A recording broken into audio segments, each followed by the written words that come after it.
Hello everyone, this is just a quick update video about Darkest Dungeon, or Redhook Studios obviously. So Behaviour Interactive acquires Darkest Dungeon devs Redhook Studios. Acquisition news comes just days after closure of Midwinter Entertainment and cancellation of Dead by Daylight spin-off Project T. So you're wondering, who is Behaviour Interactive? Obviously here's some of the games: Dead by Daylight, The Casting of Frankenstone, Project T, which they just cancelled, What the Fog, Meet Your Maker, Islands of Insight, which I think was a free download a bit ago, Hooked on You, another Dead by Daylight, Flippin' Misfits, Jurassic World, and Game of Thrones Beyond the Wall, which I'm not familiar with. Okay. So, just reading into the article a little bit. This just dropped recently. I might be late to the news. It's published September 24th, so it can't be that late. Dead by Daylight developer Behaviour Interactive has acquired Redhook Studios for an undisclosed amount. I will put the link to the article in the description if you want to read it yourself. It's a rather short article. I'll try to read most of it, but if you want it word for word, feel free. All 2019 members have been retained, and Redhook will operate as an independent studio within Behaviour Interactive. This is from the Redhook CEO. It's a privilege to welcome developer of Redhook's caliber.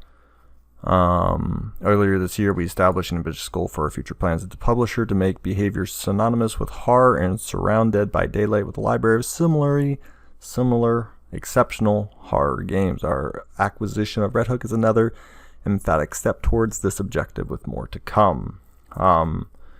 We'll come back to this line right here. Redhook co-founder Chris added, "We found kindred spirits in the Behaviour team. Both studios are Canadian, independent, and devoted to fantastic horror games.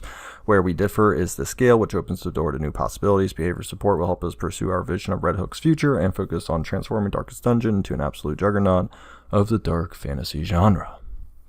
So this is the interesting part. This is Behaviour's fourth acquisition in 2 years, following the purchases of Sock Monkey Studios, Code Glue. The company also formed a new UK studio last year with a former Antimatter game staff. Last week, Behaviour Interactive announced that it's canceling Project T, which was set to be a spin-off of the popular multiplayer game Dead by Daylight.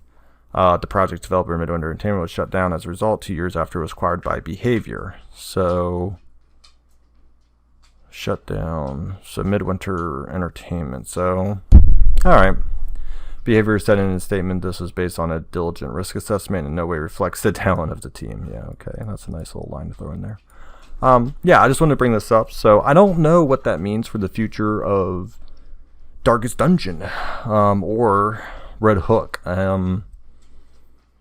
I don't believe the Kingdoms mod has come out yet, and they announced that back in April or May? I think May.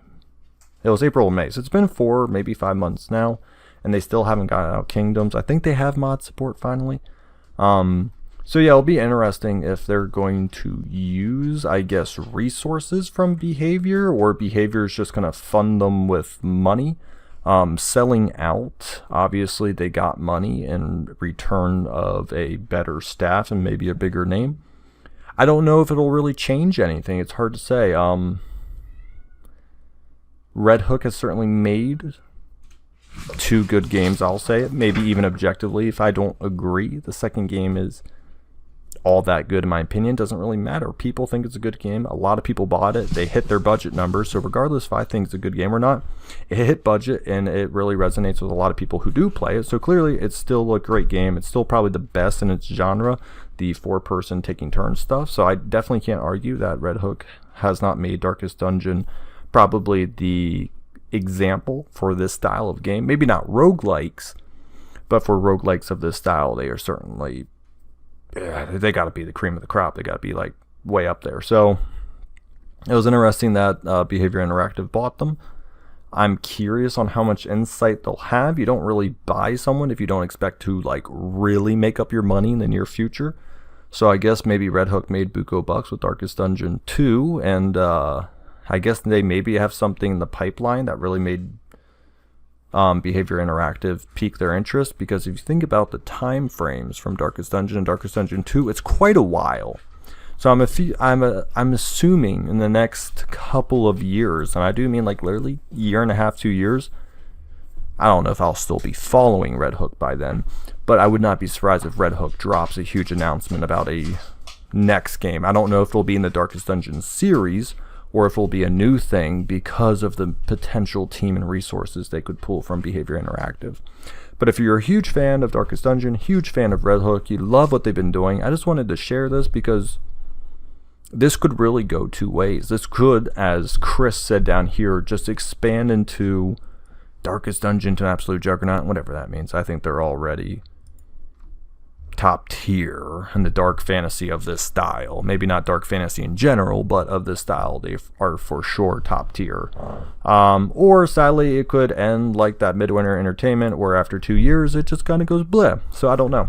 I'm not going to put any good or bad spin on this, because honestly, I don't know what happened behind closed doors. I don't know how much they sold for, and neither does anyone else. So who knows, maybe the Darkest Dungeon people, well, Redhook Studio, the founders, said, you know what? Made 2 good games, let's just get one massive payday and then sail in the sunset. It's a little malicious, a little malintent there. I have no idea. Could be part of the reason. Or they say, hey, this is the one chance in life we don't have to worry about money. Let's go make that game. So it's very interesting.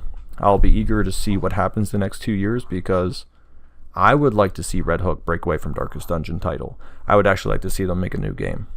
So I'd be really excited if in the next 2 years they actually announce a new game. Just break away, like I said, just break away from Darkest Dungeon. I know you say he wants to make Darkest Dungeon to a juggernaut. Break away from it. I don't want to see a 3. I don't want to see a 2.5. I don't care. I want to see them make a new game. Maybe similar style, but I don't want it to be called Darkest Dungeon. Let me know down in the comments below what you think. I've never played Dead by Daylight or any of the other games on here. Yeah, I want to say Game of Thrones Beyond the Wall sounds familiar, but I don't think so. I'm thinking of something else. That's not the game. So I've never played any of their games, but I know Dead by Daylight. Like I said, Islands of Insight was on sale. I have that in my Steam library. But outside of that, this is the only game I've known they did. Well, it's the only game I heard of it. Like I said, I never actually played it, but it's the only game I know from them. So let me know what you think of Dead by Daylight if you've played it. I think it's pretty popular. I'm gonna quickly pop open Steam here real quick and search it to see what its reviews and stuff are. I'm pretty sure it's a very well received game. I don't recall it being like bad at all. So I don't think there's gonna be any weird stuff behind it being like, oh yeah, now they made a garbage game. So recent reviews, 77 overall, 80%. Okay, I mean, 80% ain't bad. I mean, it could be a little better, but for a multiplayer game, 80% is pretty good, because multiplayer, it's really hard to keep things balanced, and people can, lag and cheaters. So, going 80% on the multiplayer is not bad. 500,000 reviews. So out of 500,000 reviews for a multiplayer game, pretty good at 80%. So I'm not going to say that it's not a good game or anything. Based on that, it probably deserves that. There's probably a few issues with it, but overall, you'll take 80% on 500,000. Alright, thank you so much for watching. Like I said, if you have any experience with Dead by Daylight, or if you're excited about the potential of a really beefed up Redhook Studios, let me know down in the comments.